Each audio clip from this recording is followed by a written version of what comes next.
আজকের পর্বে স্বাগত সবাইকে। আশা করছি সবাই অনেক ভালো আছেন। রোজকার রান্নার আয়োজনে আজকে আমি আপনাদের সাথে শেয়ার করতে এসেছি কাঁচা আম দিয়ে বাটা মাছের টক ঝালের একটা সহজ রেসিপি। খুব স্বল্প উপকরণে আর খুব সহজেই এটা বানিয়ে নেওয়া যায়। আর গরমের দিনে এই রকম একটা রেসিপি যদি দুপুরে ভাতের সাথে খাওয়া যায় তাহলে কিন্তু শরীরটা আর মনটা দুটোই অনেক ভালো হয়ে যায়। আশা করছি আমার আজকের রেসিপিটি আপনাদের অনেক সহজ আর ভালোও লাগবে। আর রেসিপিটি ভালো লাগলে অবশ্যই একটা লাইক দিবেন। আর আপনি যদি চ্যানেলের নতুন বন্ধু হয়ে থাকেন তাহলে অবশ্যই সাবস্ক্রাইব করে পাশে থাকা বেল আইকনটিতে ক্লিক করুন, যাতে করে সবার আগে আমার ভিডিওগুলো আপনার কাছে পৌঁছে যায়। তো কথা না বাড়িয়ে চলুন শুরু করা যাক। আমি এখানে 10 থেকে 12টা ছোট সাইজের বাটা মাছ নিয়েছি। দেখে বুঝতে পারছেন বাটা মাছগুলো একটু ছোট সাইজের। এগুলোকে প্রথমে লবণ হলুদ মাখিয়ে ভেজে নিতে হবে। তো আমি লবণ হলুদ মাখিয়ে নিয়েছি। এবারে চুলায় একটা প্যান বসিয়ে দিচ্ছি আর তেলটা পুরোপুরি গরম করে মাছগুলো দিয়ে দিচ্ছি। মাছগুলো এপিট ওপিট ভেজে নিতে হবে। খুব বেশি নরমও নয়, আবার খুব বেশি কড়া করেও মাছগুলো ভাজার দরকার নেই। এপিট ওপিট একটু লাল করে ভেজে তুলে নিতে হবে। তো মাছগুলো উল্টে আমি এপিট ওপিট ভেজে নিয়েছি। দেখে বুঝতে পারছেন যে মাছগুলো আসলে কেমন ভাজা হয়েছে। আর এই পর্যায়ে মাছগুলো ভাজা হয়ে গেছে, আমি তেল থেকে তুলে নিচ্ছি।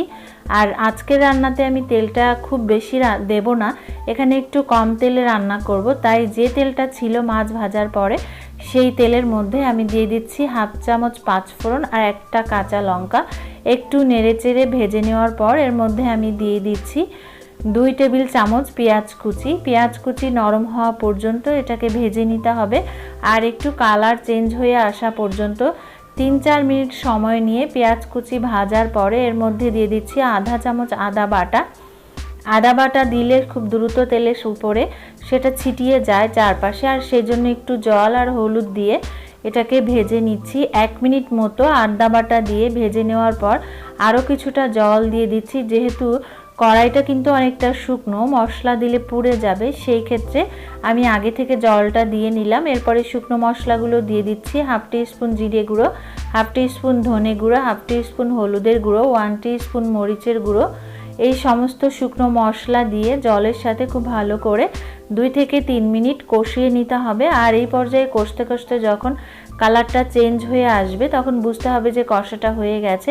আর এই পর্যায়ে আমার কষাটা হয়ে গেছে। এবার এর মধ্যে আমি নিয়ে নিচ্ছি একটা ছোট সাইজের আম, 4 থেকে 5 টুকরো লম্বা ফালি করে। আমটা দিয়ে আরও 2 মিনিট মতো মশলার সাথে ভেজে নিতে হবে। আর 2 মিনিট ভেজে নেওয়ার পর এর মধ্যে আমি দিয়ে দিচ্ছি 2 চামচ পরিমাণ সাদা সরিষা বাটা। আবারও কিছুটা জল দিয়ে দিচ্ছি। বারে বারে একটু একটু করে জল দেওয়ার কারণ হচ্ছে মশলাগুলো যাতে কোনোভাবে পুড়ে না যায়। আর দিয়ে দিয়েছি 1 চামচ চিনি। আর সরিষা বাটা আর চিনি দিয়ে আবারও 2 মিনিট মতো মশলাটাকে কষিয়ে নিতে হবে। আর দেখে বুঝতেই পারছেন যে আমি কি প্রসেসে রান্না করছি। এই পর্যায়ে মশলাটা কষা হয়ে গেছে। আর এর মধ্যে আমি দিয়ে দিচ্ছি 1.5 কাপ পরিমাণ জল। জলটা আপনাদের পরিমাণ অনুযায়ী এখানে দিবেন, তবে এখানে 1.5 কাপ পরিমাণ জলই আমার মাছের জন্য একদম ঠিক আছে। আর এর গ্রেভিটা খুব বেশি হবে না, আবার খুব কমও হবে না। খেয়াল করেছিলেন প্রথম দিকে আমি লবণটা দেইনি, আমি এখন লবণ দিয়ে দিলাম 1 চামচ পরিমাণ। আর পরবর্তীতে লবণের প্রয়োজন হলে চেখে দেখে লবণটা দিয়ে দিবেন। আর এই পর্যায়ে ঢাকা দিয়ে আমি এটাকে 2 থেকে 3 মিনিট ফুটিয়ে নিয়েছি। আর যখন 2-3 মিনিট ফুটে যাবে তখন ঢাকা খুলে এর মধ্যে আমি দিয়ে দিচ্ছি আগে থেকে ভেজে নেওয়া মাছগুলো দিয়ে ঢাকা দিয়ে আবারও 2 থেকে 3 মিনিট এটাকে রান্না করে নিতে হবে। আর যদি খুব বেশি রান্না করা যায় তাহলে সেক্ষেত্রে আমটা অনেক বেশি গলে যাবে আর টকের পরিমাণটা অনেক বেশি হয়ে যাবে। তবে আপনাদের স্বাদ অনুযায়ী এখানে লবণ চিনি ঝাল ব্যবহার করবেন। আর আমি 2-3 থেকে 3 মিনিট পর ঢাকাটা খুলে অবশ্যই এখানে দিয়ে দিবেন সরিষার তেল। আমি এখানে 1 চামচ সরিষার তেল দিয়ে আরও 1 মিনিট মতো রান্না করে ঢাকা দিয়ে এটাকে রেখে দেবো 5 মিনিটের জন্য রেস্টে। আর ফিরে এলাম 5 মিনিট পর। কালারটা দেখে বুঝতেই পারছেন যে এটা আসলে কতটা সুন্দর হয়েছে। আমি একটু চেখে দেখছি সমস্ত উপকরণগুলো ঠিকঠাক আছে কিনা। একদম ঠিক আছে, ঝাল লবণ টক মিষ্টি সবই একদম পারফেক্ট আছে। আর কত সহজে তৈরি হয়ে গেল আজকের কাঁচা আম দিয়ে বাটা মাছের এই সহজ রেসিপিটি গরমের দিনে অবশ্যই এই রেসিপিটি একবার ট্রাই করুন আর কেমন হয়েছে আমাকে কমেন্ট করে জানান। চাইলে ছবি শেয়ার করতে পারেন আমার ফেসবুক গ্রুপে, গ্রুপ লিংক ডেসক্রিপশন বক্সে দেওয়া থাকবে।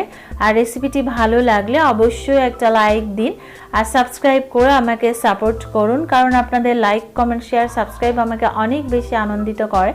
সবাই খুব ভালো থাকবেন। Thank you so much.